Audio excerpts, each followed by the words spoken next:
What it is with y'all? Back with another video. This getting posted on my YouTube channel. And today we're gonna be ranking. And I'm doing this on my whole camera too. No no green screen, none of that. Here we go. I'm gonna be review. I'll probably rank them after the I'll rank them after the video. I'll rank them. Okay? I'll rank them after the video. But let's see, we finna have fun today. I'm finna be revisiting on some good, so we can do them in two tiers. It's only two tiers when it comes to WWE. They fantastic. No, it's three. They fantastic, they mid, or they garbage. We got a couple garbage today. So, pay-per-views, WWE, let's get into it. Royal Rumble. 2023 Royal Rumble. I remember when this pay-per-view came out, I accidentally missed it because I was going through some personal issues. And when I came back home, I rewatched the entire thing. And when I tell you, yes, Royal Rumble has some filler in mid matches. I understand that. But the way that motherfucker ended, boy. Sammy hitting Roman bitch ass with that chair. And then Jay walking out. And when then the crowd saying F you, Roman. Bro, come on. Fantastic, bro. I'm not gonna be ranking NXT because I literally just started back watching NXT. So I'm sorry, I can't rank them. No NXT for this video. Elimination Chamber, fantastic. Both of the Elimination Chamber matches were good. Brock Lesnar and Bobby Lashley was but that crowd, Montreal Hall, is definitely the top 5 greatest WWE crowd of all time. Like, it ain't even close to me personally. Now, we're hitting at the, you know what I'm saying, the good territory. WrestleMania Night 1. Probably going down as the greatest WrestleMania. Since they're cutting down in 2 parts now, I can't see. Look, if this WrestleMania was full, which I thank God they're not full anymore, 8 hours and 5 hours is absolutely insane. Night 1 is going down as one of the greatest WrestleMania, whatever you want to put it, main events in WWE history. Charlotte and Rhea Ripley, their match was surprisingly great. They had a fantastic match. Trying to think who was all on that card. I know I'm gonna get to the Usos and Sammy and Kevin in a minute. John Cena and Austin Theory, that match was horrible. Only because they had no chemistry together. That match could have been better than it was. And it should have been better than it was. I'm gonna be all day just trying to remember what Night 1 was. But the way it ended, I really can't think of, like, even the tag team match with all the tag teams put together, the men's version. That match was actually pretty entertaining. Like, I think I had no gripes out of every match except that John Cena and Austin Theory match.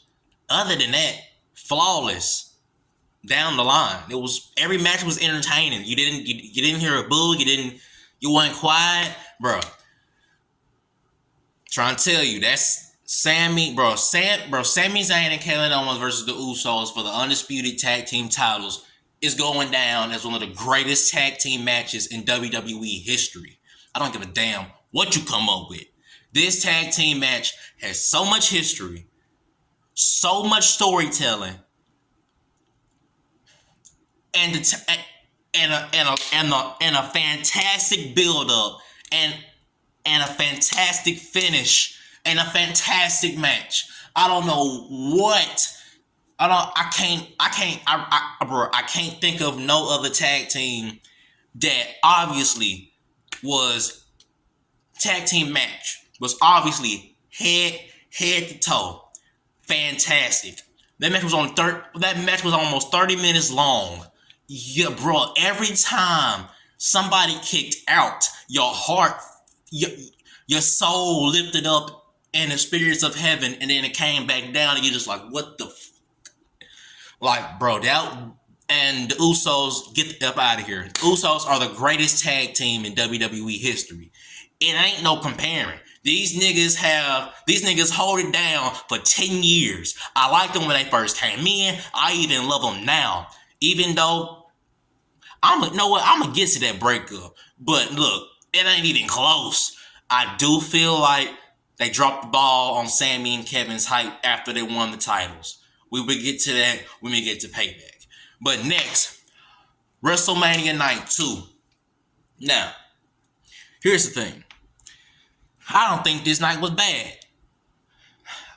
I don't think this night was fantastic. I don't think it was garbage. It's mid. And it's so hard.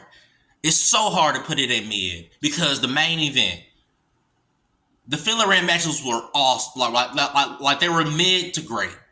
But the match between Roman and Cody, I have to get to that. Oh, the match between them two was like, okay, before the interference came in, they were having a 10 out of 10 match. When the interference came in, so much storytelling was put in that I feel like WWE they didn't overbook it as much as they did with what's the match, Damian Priest and Bad Bunny. I feel like everybody, all the old cast coming back. Like I feel like they overbooked that match. Then we had to stick 10 minutes left of Damian and Bad Bunny fighting each other for 10 minutes after all the interference. But Sammy and Kevin's getting their get back on Roman was fantastic. I don't care what you say.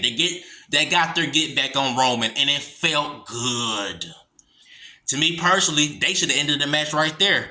But no, Roman kicks out. And now they're just slogging at each other, and then you hit, and then Cody starts hitting the, bam! Atomic elbow, 1 crossroads, 2 crossroads. Paul Heyman bitch ass gets on the rope.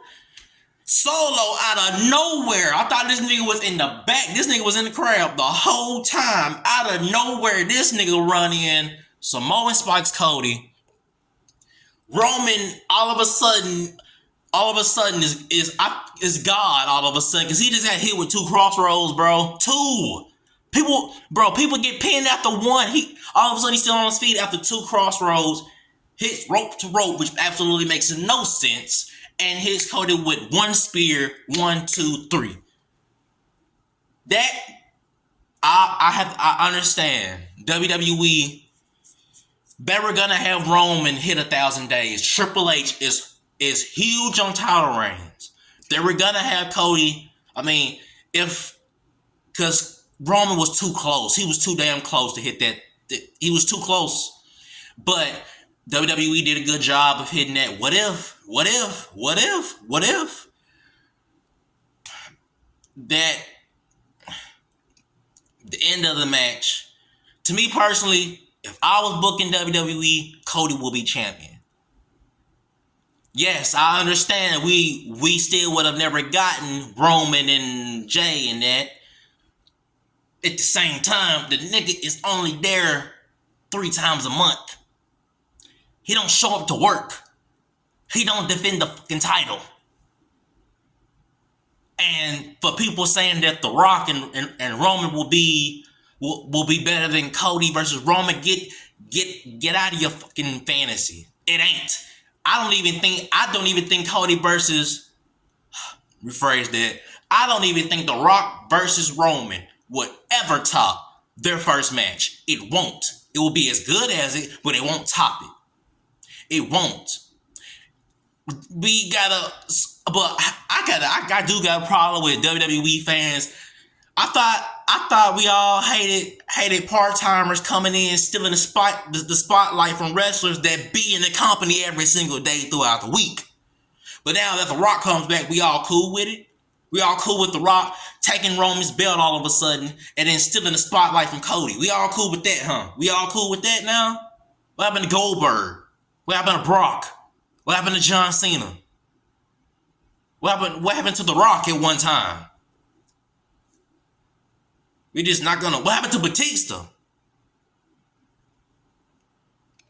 I'm just saying. I'm just saying, bro. So I have to get that out of my chest. But night 2 will go down as mid. It's still one of the best shows of the year. Backlash, fantastic. The crowd was broke. I literally fell asleep. I fell asleep when the pay-per-view started because I was wore out I was sick. I was wore out that day. And I remember that all I heard was the crowd. I didn't hear shit about the matches. All I heard was the crowd. And when I said, this crowd is electric as hell. And they were. So with that being said, Backlash is fantastic. The matches were fun. Like the matches that I did get to see, and I rewatched some of the matches I missed because I was sick and I was tired and I was wore out. I love the pay-per-view. It's fantastic. Now, Night of Champions, Saudi Arabia. Look here. I used to hate Saudi Arabia shows. I feel like these shows and overseas were cash grabs, except United Kingdom in London. Those shows are always great, but I always thought these were crash grabs, and these were one of the 5 reasons why I quit watching wrestling. Night of Champions this year was good. Really, really, really, really, really, really good. The payout. You know what? It might be up there with fantastic. Now I'm rethinking about all the matches. Cody and Brock's match was entertaining, surprisingly. Even though I didn't give a damn because the storyline was no, it wasn't there. That match was good. The Tony Stark interference with Trish and Becky was surprised. I thought, oh, they're finna go out. I was like, we're going all the way out with this. The Gunther and Mustafa Ali, that match was good. That was surprisingly good. Think of any other matches that was on that card. Can't think of none right. Oh, Seth versus AJ Styles was fantastic. Then the tag team, epic. We're gonna put this at fantastic. Do I have to explain the main event? Roman Solo teaming up against Sami and Kevin. Do I have to? I don't have to, and I'm not going to. All right, Money in the Bank, fantastic. It's one of the best shows. It's going down as one of the greatest Money in the Bank pay-per-views of all time. To me personally, Money in the Bank 2011 will always be the greatest Money in the Bank in history. It ain't no compare. It's not a debate. But this was second. I enjoyed this whole pay-per-view. I didn't get bored no time soon during this pay-per-view. I don't even have to explain it. Bloodline Civil War. Both the women's Money in the Bank match was fantastic. I already knew their match was going to be good. I didn't think it was going to be that good. That match was really good. The men's Money in the Bank with LA Knight, barely, but coming up short I was kind of expecting that because they were going with the story of Damian Priest and Finn. But other than that, bro, do I have to explain? Let's move on. SummerSlam, boy, oh boy, ain't this a hot piece of shit? Look.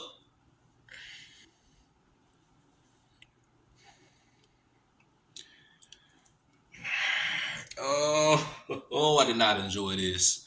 I enjoyed it the first time I watched it.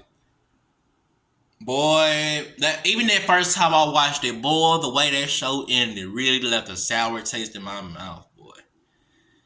Cody going Super Cena was alright.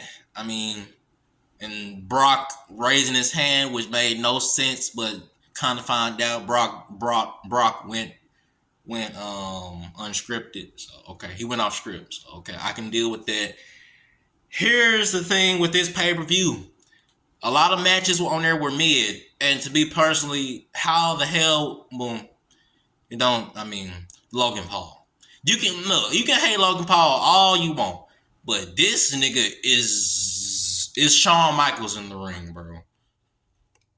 Like, bro, he's up there with Shawn.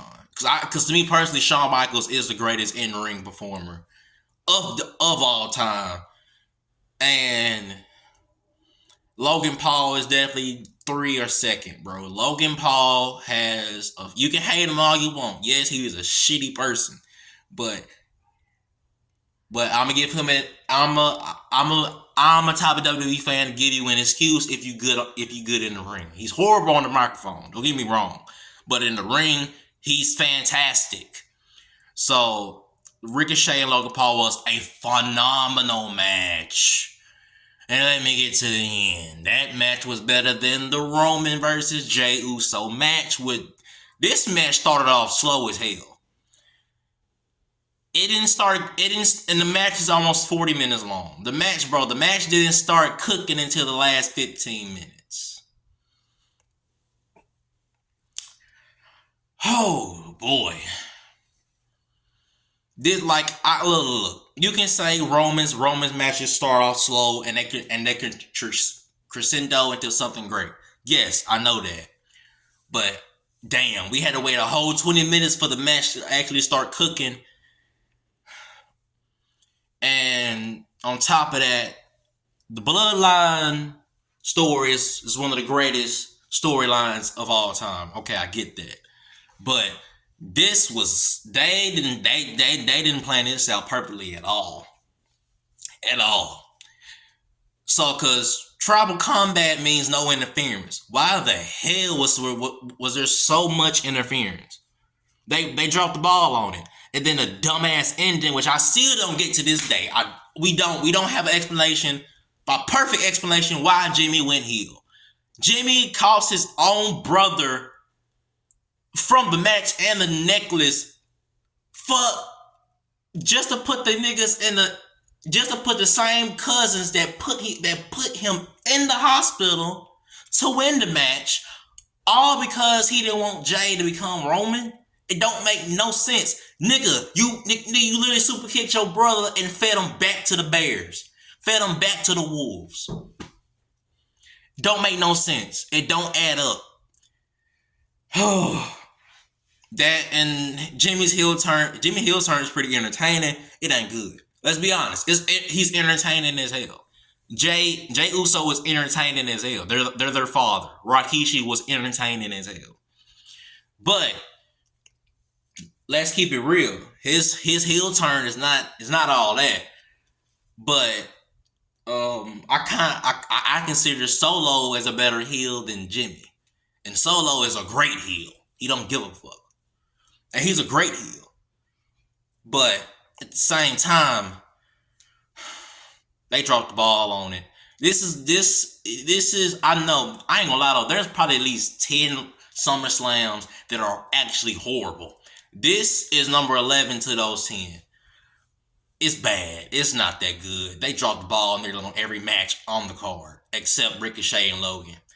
But that's enough riding about SummerSlam. That was to me personally, it's a hot piece of garbage just because of the way they booked it and the way they dropped the ball on it when it all came down to the end. But let's move on to WWE Payback.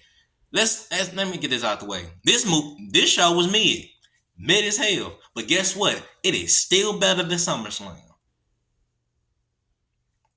It's still better. It's still better. It's better than SummerSlam. Let's get that out the way.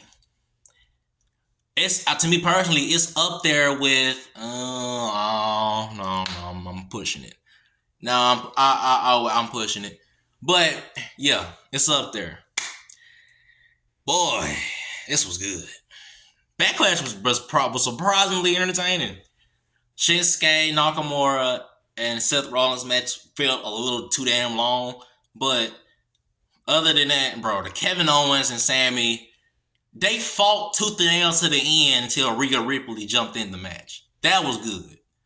You got some blood in there. RP to Terry Funk. But yeah, you know what I'm saying? But that was a good match. WWE Fastlane. This was surprisingly really good. I was not expecting Fastlane to be as good as Payback. It was really good. The last man standing match between Shinsuke and Seth was fantastic. Ooh, put my neck. That last man standing was fantastic. Chef's kiss on a good pay-per-view. Jay and Cody winning the tag team championships, obviously for no damn reason, because they lost it 9 days later. But that was good. Who else was on there? LA Knight and John Cena versus the Bloodline. That was a good match. I wouldn't look. I'll say this, man. John Cena's tenure coming back was actually really good. He was doing a lot more moves that you will never see John Cena doing. I'll say through 2011 through 2015, you'll never see him doing. Like, he was doing a lot of moves I thought I would never see John do. He made sure to give as much as good as a product as like he was like 70 years old, like Ric Flair. Bro, like, come on. John held it down as much as he can, and I cannot wait until he comes back during WrestleMania season. So, and he will most likely face Solo. To me, I think WrestleMania 40 should be a perfect send off for John Cena's career and his story, because he still hasn't won a match since 2018. So it would be good for him to come back to WWE, face Solo one last time on WrestleMania 40, and then retire, and then beat Solo, because he's not losing to Solo twice. They're not going to go that storyline again, but they're going. I think we should see Super Cena one last time. That he wave to the crowd and do this, and then he rides off in the sunset. And to me personally, that should be John Cena's last match at WrestleMania or SummerSlam, but we'll see. Crown Jewel.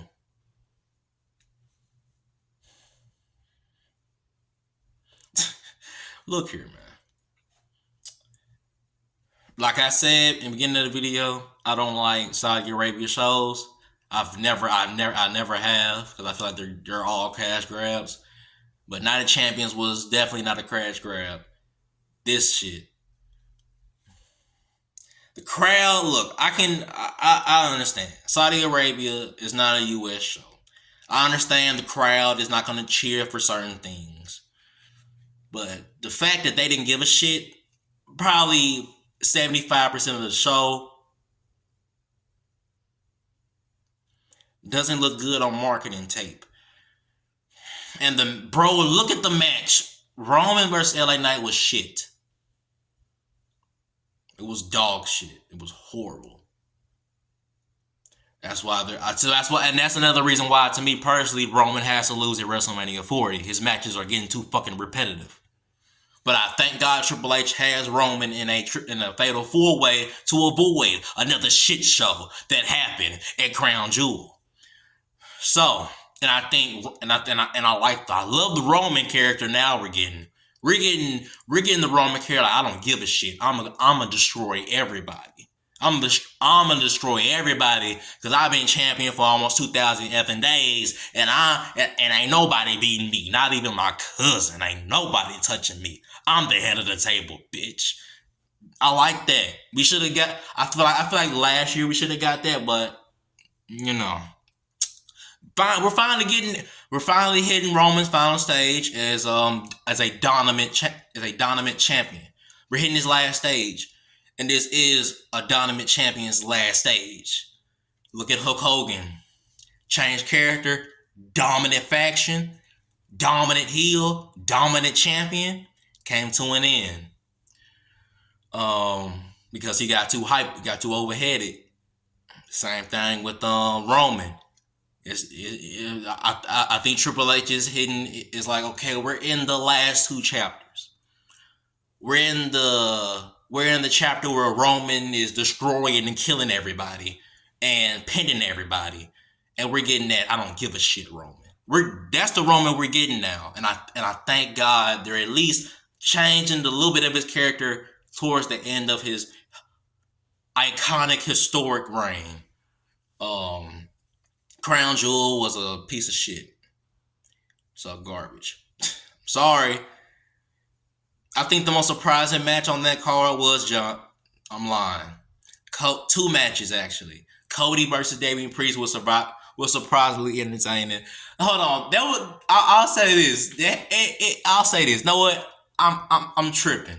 I put it at mid because the way Sammy took off with Damian Priest's briefcase and took off running was hilarious, and I started cheering. I was like, "Yes, Sammy, yes!"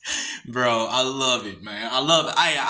And that Drew and Seth match was good. That Damian Priest and Cody match was good. And let's not forget Jey Uso just obliterating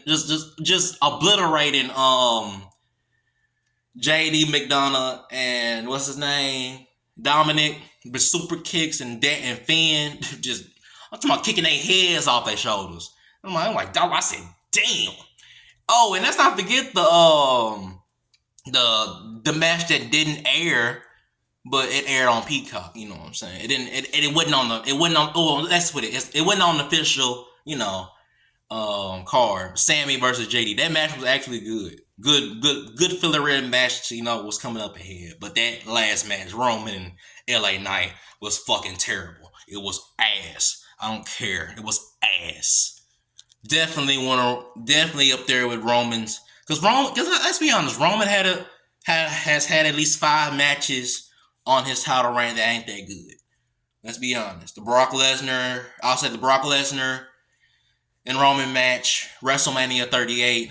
I understand he got injured during the match, but let's be honest, the match wasn't really that good because I believe it was supposed to be longer than that. It wasn't that good. I'll say the John Cena and Roman match, surprisingly, it wasn't bad, but it wasn't that great also.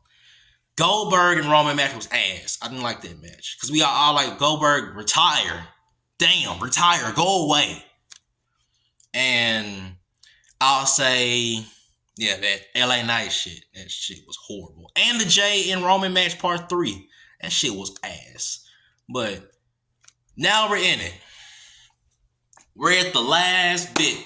We're at the last part of the 2023 pay-per-view. List, Survivor Series. Fantastic. I don't have to explain it, but I'm going to because this is the end of the video. Survivor Series 2023 is going down as one of the greatest Survivor Series in WWE history. Bro, the women's War Games match broke records, and it can be arguably you can argue and debate that it is the greatest women's match of the year. Even the filler-in matches was good. Like Tony Stark and Rhea put over Tony Stark as a threat, but also we all knew who was going to take the pin. I'm not gonna lie, and I like the little storyline they tiptoed in the show with is Randy Orton gonna be willing to work with Jey? We saw he did, but he also told Jey, I ain't forget, I'm gonna get your ass. And CM Punk returned, and let's not forget R-Truth, the GOAT, nigga. R-Truth is the GOAT. He came back, and I was happy as hell when he came back too. Like, yay! But yeah, bro, I don't have to explain. I don't even have to explain the Judgment Day and versus Cody team. I don't have to explain that shit. Go watch the match. It's fantastic. It's on Peacock. Go watch the match. I don't have to explain it. And the way that crowd erupted when CM Punk came out was awesome. And I even filmed I filmed my live reaction when he came out. I thought the show was over with. And my grandma called it 5 seconds before he came out. So with that being said, I've been on this for 30 minutes and it's been a good video. So with all that being said, man, it's your boy Travis the one. I'm gonna be out there, mom. Gonna be posting another video in a little bit after I do some schoolwork. Know what I'm saying? It's your boy Travis the one. Hope y'all have a good day and peace. I'm out of this shit.